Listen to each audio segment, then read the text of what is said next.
pizza box drops to the wet pavement as Jack Miller's eyes lock onto the masked figure dragging a screaming 8-year-old boy into a black van. Without hesitation, Jack abandons his delivery bike and sprints toward them, his movement suddenly precise and lethal. In seconds, the kidnapper lies unconscious, and the boy clings to Jack, trembling. Who is this pizza guy? The fluorescent lights of Boston's downtown precinct buzz overhead as Alexandra Blackwood sits rigid in the interview room, her designer blazer contrasting sharply with the dingy surroundings. As CEO of Blackwood Technologies, one of the East Coast's fastest-growing cybersecurity firms, she's accustomed to commanding boardrooms, not waiting anxiously in police stations. Her manicured fingers drum on the metal table as Detective Ramirez explains the situation again. Your son Ethan is safe, Ms. Blackwood. The kidnapper is in custody. We're just waiting for the man who intervened to finish his statement. Alexandra's voice remains cool despite her internal turmoil. And you're certain this delivery person isn't involved somehow? The timing seems suspiciously convenient. We've checked his employment records. Jack Miller's been delivering for Pronto Pizza for 8 months. No criminal history. Several co-workers vouch for him. Alexandra's skepticism doesn't waver. Too many coincidences feel calculated in her world of corporate espionage and high-stakes government contracts. Her gaze drifts to the two-way mirror, wondering if her son's rescuer is on the other side. The door opens and Jack enters, tall with a lanky frame, faded jeans, and a worn leather jacket over his pizza uniform. A 3-day stubble frames his face, and a small cut bleeds above his right eyebrow. His eyes, however, seem oddly alert, scanning the room in a swift, practiced motion that doesn't match his delivery guy persona. "Mom!" Ethan breaks from the social worker's grasp and rushes toward Jack, not Alexandra. The boy wraps his arms around Jack's waist, his small face lighting up with admiration. "He saved me! He did cool ninja moves like in my games." Jack awkwardly pats Ethan's shoulder, clearly uncomfortable with the attention. "Hey, buddy. Your mom's over there."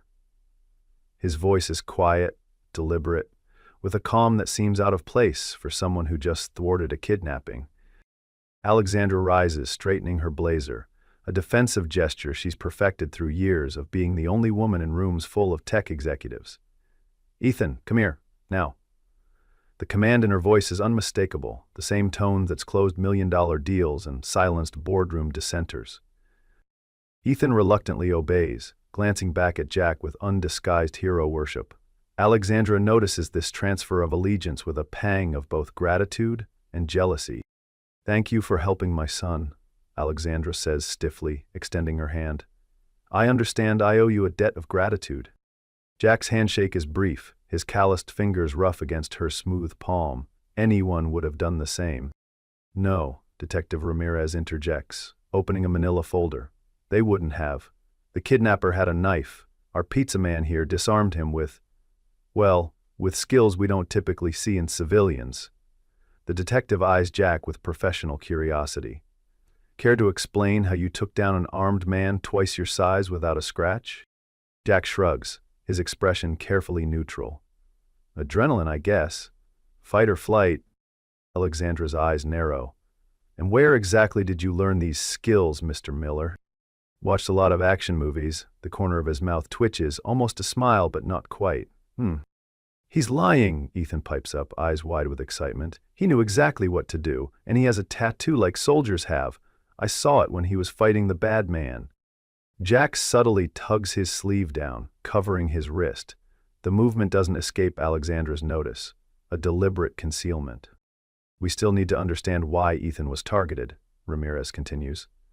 "Ms. Blackwood, anyone who might hold a grudge against you or your company?" Alexandra's mind races through competitors, disgruntled employees, recent layoffs. "We're launching a major government security contract next month. There are several parties who'd benefit from delaying that launch. Your son mentioned something about the kidnapper asking about access codes," Ramirez notes, his pen hovering over his notepad. Jack, who has been silently observing, suddenly speaks. The man had a Ukrainian accent, subtle but there, and his watch. Vostok Komandersky, Russian military issue. He catches himself, falling silent under Alexandra's suspicious glare. And you recognize this? How? Alexandra demands, leaning forward slightly, her CEO instinct sensing inconsistencies in his carefully crafted pizza guy narrative. Internet rabbit holes. I read a lot in between deliveries. Jack's eyes don't quite meet hers, a micro-expression of concealment that Alexandra, trained to read negotiation partners, immediately recognizes. Ethan tugs at Jack's jacket. Can you come see my room sometime? I have all the new Defender Force action figures. Ethan Miller is very busy with his pizza deliveries, Alexandra interrupts, placing a protective hand on her son's shoulder. Besides, we'll be increasing security at home. No visitors for a while. But Mom, no arguments. Alexandra turns to Jack with a forced smile that doesn't reach her eyes. Thank you again for your assistance. My assistant will contact you regarding a reward. Jack shakes his head. Not necessary. I insist. Alexandra's tone makes it clear the discussion is over. Now, if you'll excuse us, I need to get my son home.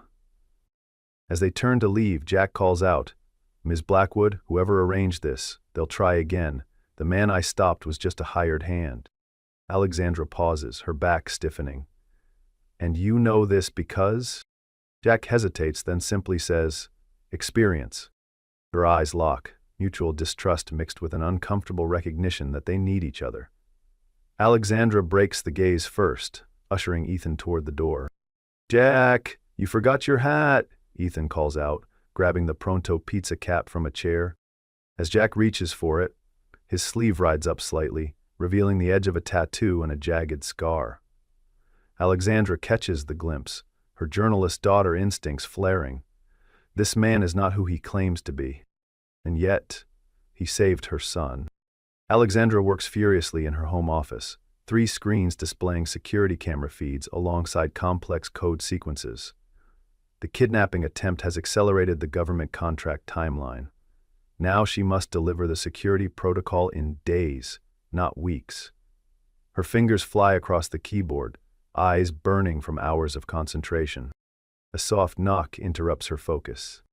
Miss Blackwood, a Pronto pizza delivery at the gate, her security chief Roberts announces. Though we didn't order anything. Alexandra tenses, fingers freezing mid-keystroke. Who ordered it?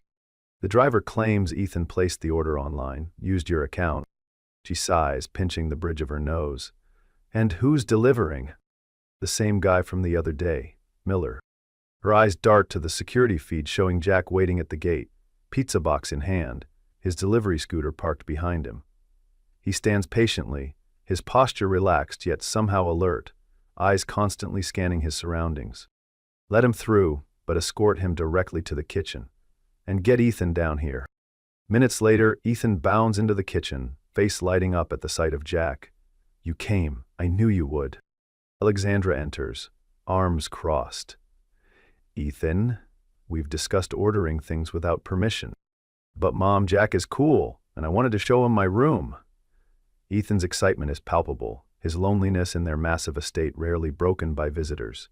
His mother approves. Jack sets the pizza down. Sorry about this. I can leave the pizza and go. A deafening alarm suddenly blares through the house. Roberts rushes in, hand on his holstered weapon.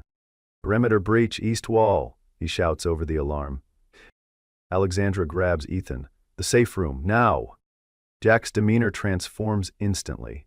Gone is the casual pizza delivery guy, replaced by something harder, focused. How many entrances to the house? 4, plus the terrace doors, Roberts answers, registering something familiar in Jack's authoritative tone. Your security team? 3 men spread across the grounds. Jack's eyes flick to the security tablet in Robert's hand. They're creating a diversion. Your son is the target. He turns to Alexandra. Where's this safe room? She hesitates, calculating risks. Trust this stranger or rely on standard protocols that have already failed once. Mom, trust him, Ethan pleads, his small hand clutching Jack's sleeve. Another alarm sounds, closer. Basement. Reinforced door behind the wine cellar, she decides. Maternal instinct overriding corporate caution. Get there, now. Jack's voice leaves no room for argument. He turns to Roberts. I need your backup weapon. To Alexandra's surprise, Roberts unholsters a second gun from his ankle, without question, handing it to Jack. Jack checks the weapon with practiced efficiency. Go, I'll cover.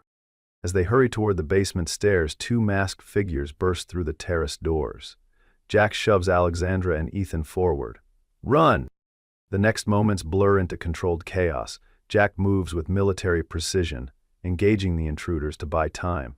His pizza delivery persona vanishes completely, replaced by something lethal and efficient. Alexandra glimpses him taking down one attacker with moves that speak of years of specialized training. Alexandra hustles Ethan down the stairs, hearing gunshots above. The safe room door, disguised vault in the wine cellar, stands open, with Roberts entering the security code. Mom, Jack is still up there, Ethan cries, his eyes wide with fear. Roberts will help him, she says, though uncertainty colors her voice. Inside the safe room, monitors display security feeds from throughout the house. They watch as Jack neutralizes one attacker, then disappears from view, hunting the second. Shortly back to me. Moves like my old unit commander, Roberts murmurs, watching the feed. Special forces, maybe. Alexandra's phone buzzes, an encrypted message from a number she doesn't recognize. Check your development server. Security breach 3 days ago. Thereafter, the Atlas protocol. How could anyone know about? She begins, then freezes as a third masked figure appears on the basement security feed, approaching the wine cellar.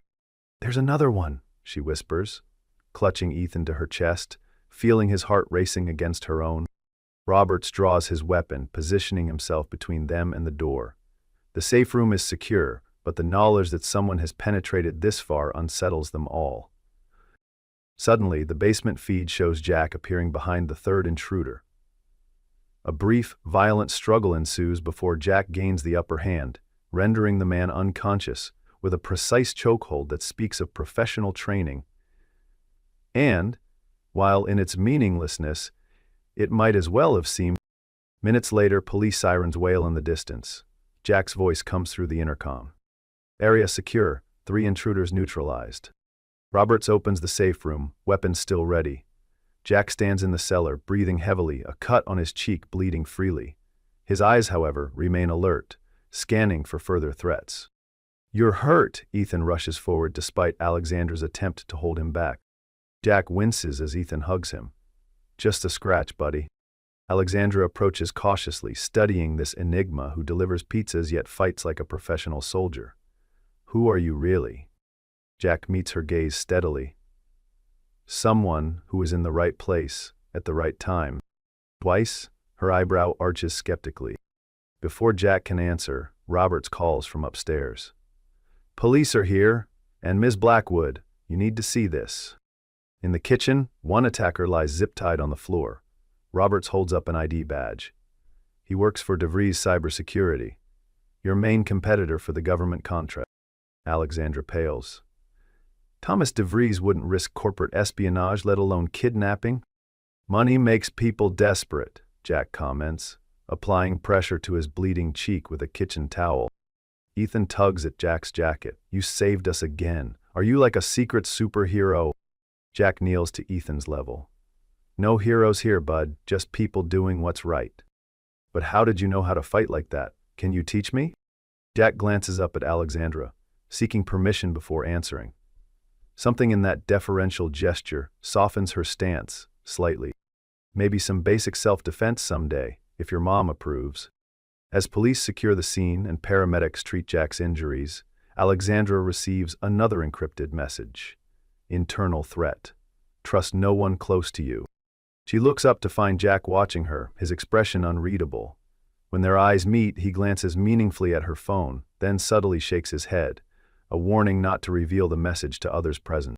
Later, as Jack prepares to leave with police for another statement, Ethan insists on walking him out. Will you come back, please? Jack ruffles the boy's hair. We'll see, buddy.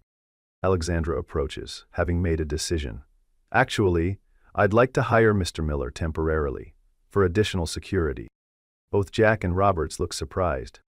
I'm sure Miller has pizza deliveries to make, Roberts objects, a hint of territorial defensiveness in his tone.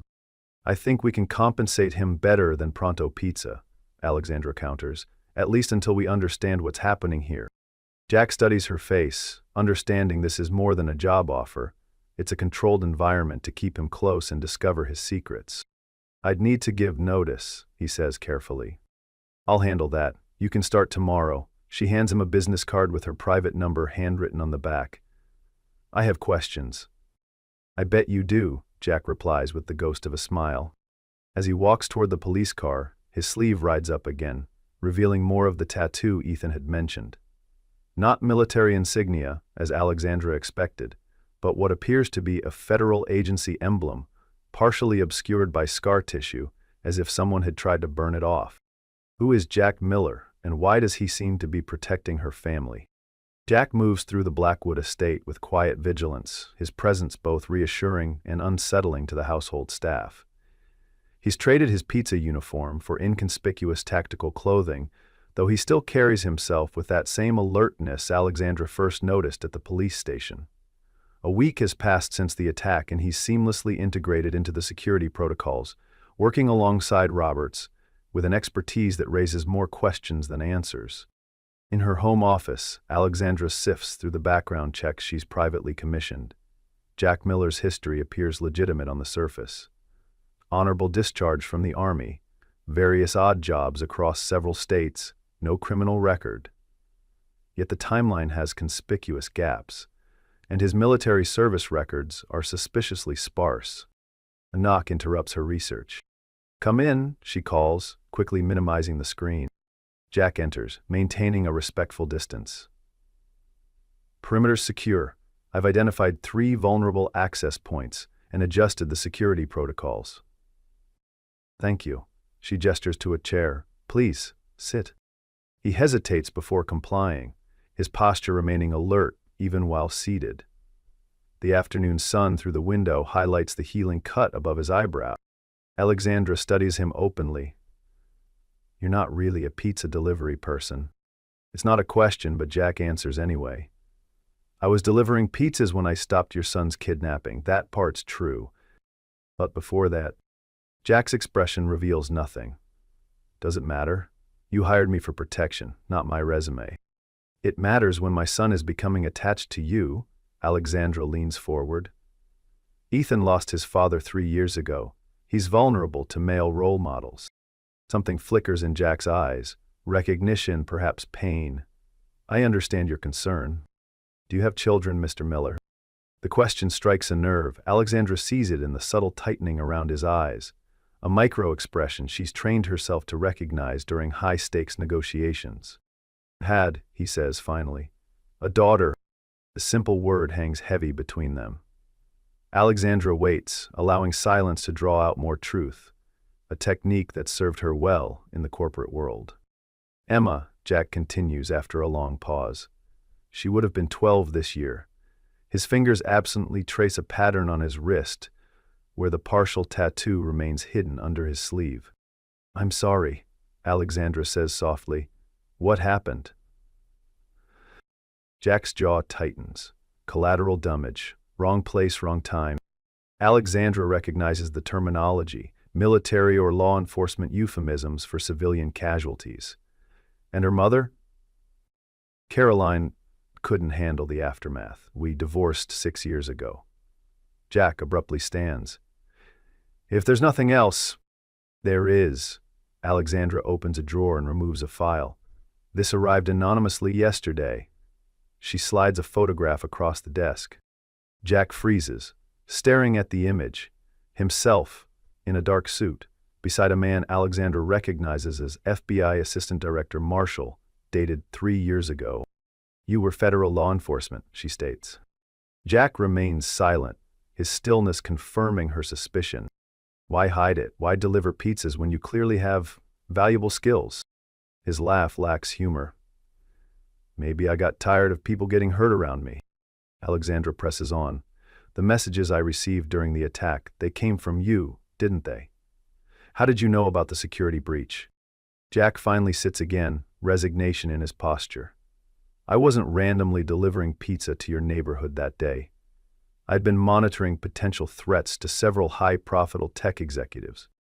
Why? Because someone's been targeting people connected to the Atlas protocol development. Alexandra stiffens.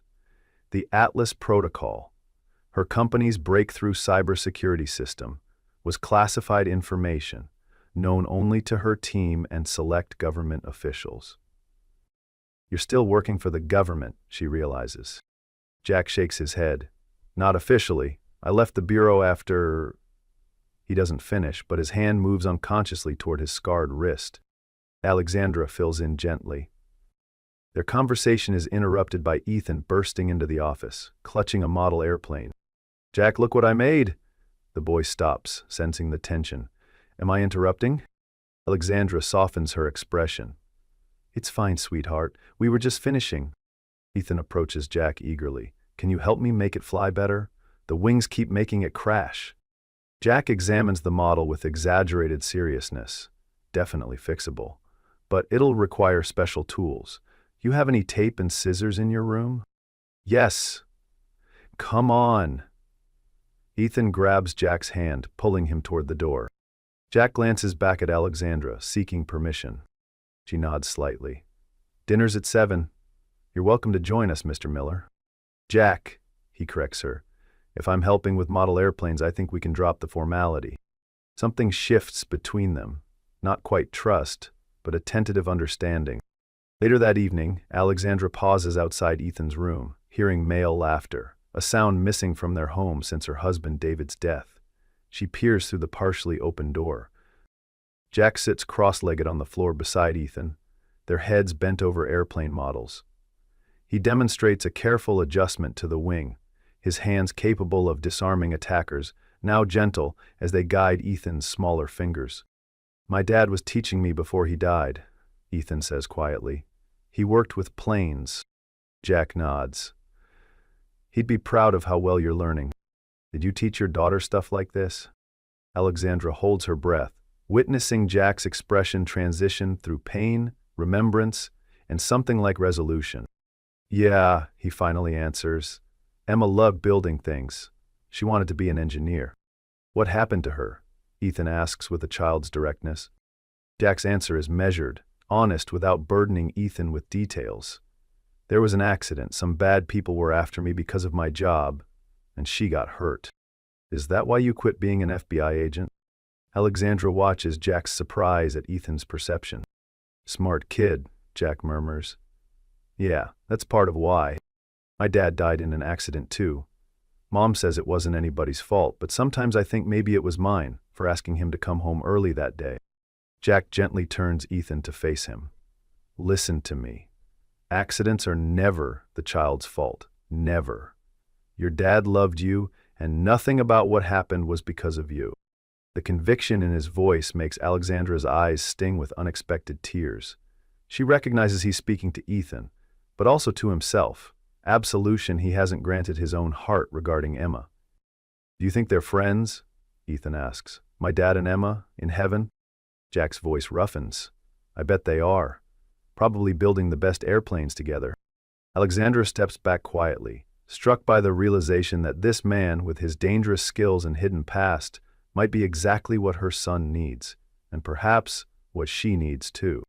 Downstairs, she returns to her research with new determination. If Jack is right about people targeting those connected to Atlas, her entire team could be in danger, including her most trusted advisor and late husband's best friend, CFO Nathan Wells. Her phone buzzes with a text from Nathan. Security concerns resolved. Moving forward with demonstration tomorrow as planned. Something about the message unsettles her. She opens Jack's background file again, scrolling to a section about his last case before leaving the FBI, an investigation into corporate espionage with suspected foreign intelligence connections.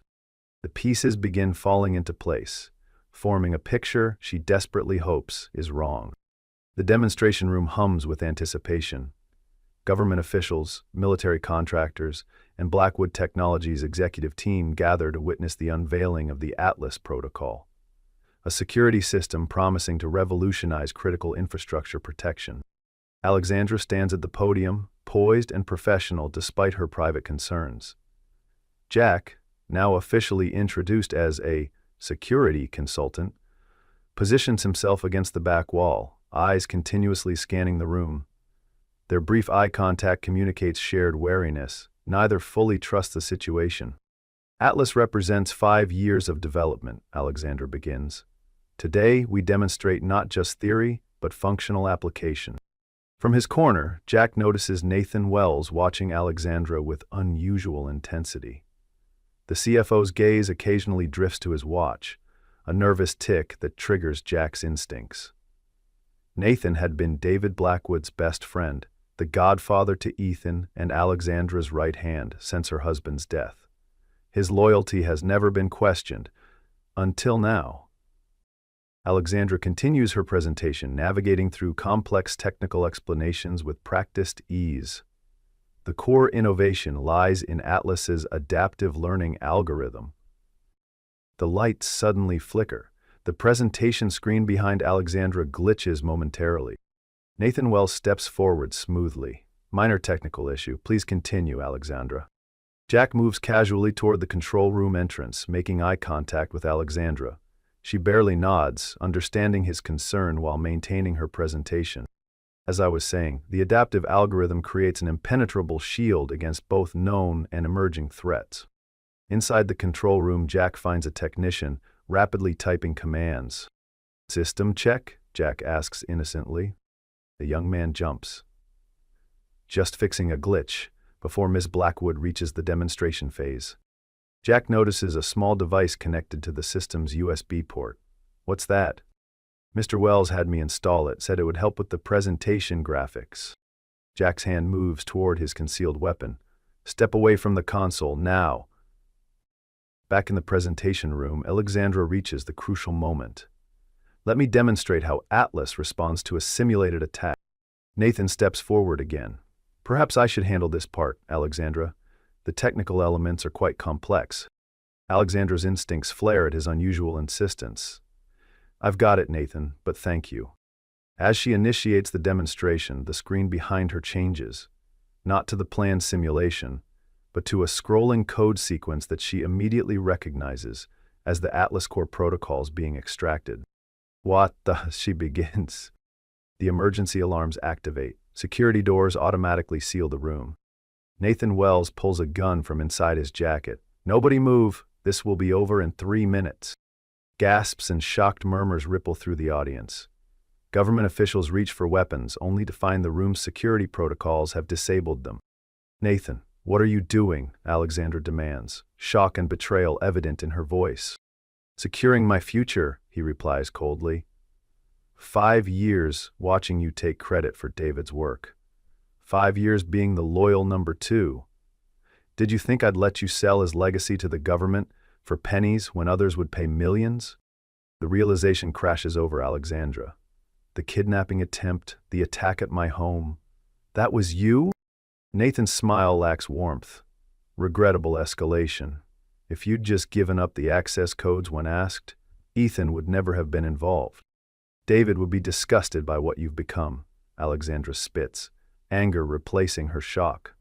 David was weak, too principled for his own good. Nathan checks his watch again. The extraction is almost complete. Then we'll all take a little trip while the funds transfer. The lights suddenly cut out completely, plunging the room into darkness. Emergency lighting activates seconds later, casting everything in an eerie red glow. Jack emerges from the control room, moving silently through the confusion. Nathan, distracted by the unexpected blackout, doesn't notice Jack's approach until it's too late. A brief, violent struggle ensues. Nathan's military background makes him a formidable opponent, but Jack's specialized training proves superior. They crash into the demonstration table, sending equipment flying. "You're too late," Nathan gasps as Jack pins him down. "The protocol's already being transmitted. My buyers have it." Jack smiles grimly. "You mean this?" He holds up the USB device from the control room. "Your technician was very cooperative after I explained the federal charges for treason." Nathan's face contorts with rage. He lunges desperately, managing to break Jack's hold. He grabs Alexandra, pressing his gun to her head. "New plan. She comes with me as insurance." Nathan, think about what you're doing, Alexandra says, calmly, despite the weapon at her temple. David trusted you. He made you Ethan's godfather. And I've protected Ethan. I never would have let him be harmed. Like you protected Emma Miller. Jack's quiet question freezes Nathan. Recognition dawns in Nathan's eyes. Miller. You're John Miller, the FBI agent from the Bristol investigation. The one whose family was collateral damage when your foreign partners tried to silence me, Jack confirms, his voice deadly calm. Except they got my daughter instead. Alexandra's eyes widen with understanding. The gaps in Jack's history, his presence in her life, not coincidence, but calculated pursuit. You've been tracking me for 3 years, Nathan realizes. Since the evidence disappeared and you walked free. Since the Bureau buried the case and offered me a generous retirement package to go away quietly. Jack takes a step closer. I followed every lead, every connection.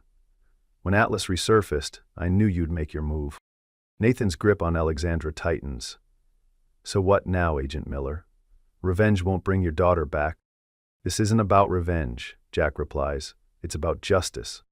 In the momentary distraction, Alexandra drives her elbow hard into Nathan's solar plexus, a self-defense move Jack had taught her during the past week. Nathan doubles over, his grip loosening just enough for her to break free. Jack moves instantly, disarming Nathan with brutal efficiency. Security forces burst through the doors, led by Roberts. Nathan, bloodied but defiant, is handcuffed and led away, shouting accusations and threats. In the aftermath, Alexandra finds Jack standing alone, staring at the USB device in his hand.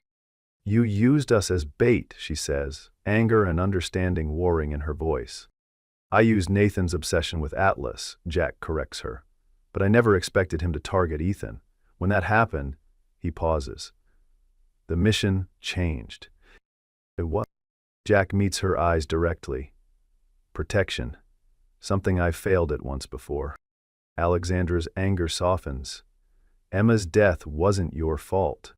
Tell that to Caroline. To my in-laws. To everyone who told me I put the job before my family. His voice is raw with old pain.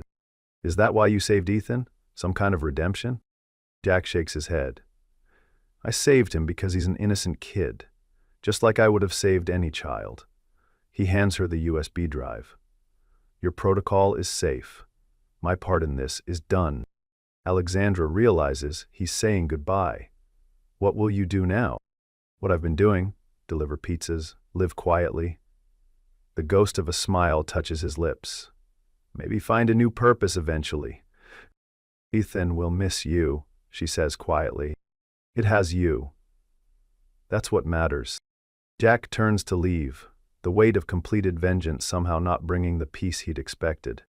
Jack, Alexandra calls after him. Emma would be proud of who her father is today. He pauses, her words striking deeper than she could know, before continuing toward the exit. Ethan sits on the front steps, chin resting on his hands, watching the driveway with stubborn hope. Since Jack's disappearance after Nathan's arrest 3 weeks ago, the boy has maintained this vigil whenever not in school. Alexandra watches from the window, heart aching for her son. She's explained as much as she can, that Jack's work was finished, that he helped put away the bad people who threatened them, that sometimes heroes have to move on. But explanations don't fill the void of connection. Her phone rings, the FBI task force investigating Nathan's international connections. Ms. Blackwood, we've confirmed your CFO was working with a foreign intelligence operation, the same group connected to the Bristol case 3 years ago. Has Miller given his statement? She asks, glancing at her son's lonely figure on the steps. Miller? We haven't located him. After he delivered evidence against Wells, he disappeared again. Alexandra isn't surprised. Jack had evaded authorities for 3 years while hunting Nathan. He wouldn't suddenly start cooperating now. After ending the call, she joins Ethan on the steps, wrapping her cashmere cardigan tighter against the autumn chill. He's not coming back, is he? Ethan asks without looking up. Alexandra wraps an arm around her son's shoulders. I don't know, sweetheart. Even say goodbye. Sometimes goodbye is too hard to say. She thinks of Jack's face when he spoke of Emma, the raw grief still evident 3 years later. Especially when you care about someone. Ethan leans against her. Do you think he's delivering pizzas somewhere else? Alexandra smiles sadly. Maybe, or maybe he's figuring out what he wants to do next. Like what? Something that helps people, I imagine. That seems important to him. They sit in companionable silence until Roberts approaches from the house. Miss Blackwood, there's someone at the gate. Says he has a delivery, but it's not on the schedule. Alexandra tenses momentarily. Old fears die hard. Who is it? Robert's expression remains professional, but there's a hint of something like approval in his eyes. Mr. Miller. Says he has something that belongs to Ethan. Ethan jumps up, nearly tumbling down the remaining steps in his excitement. Jack's here. Let him in. Alexandra nods to Roberts. It's all right. Minutes later, Jack's familiar figure appears, walking up the driveway rather than driving. He wears jeans and a simple button-down shirt instead of his pizza uniform or tactical gear. He carries a small box under one arm. Ethan races down the steps, colliding with Jack in an enthusiastic hug that nearly knocks him off balance. You came back. Mom said you might not, but I knew you would. Jack awkwardly returns the hug, his eyes meeting Alexandra's over Ethan's head. Hey, buddy. Sorry it took a while. Alexandra approaches more cautiously. This is a surprise.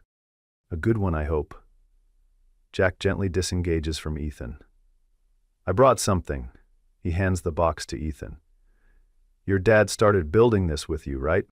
Ethan opens the box to find a model airplane kit, a more advanced version of the one they'd worked on together. Cool.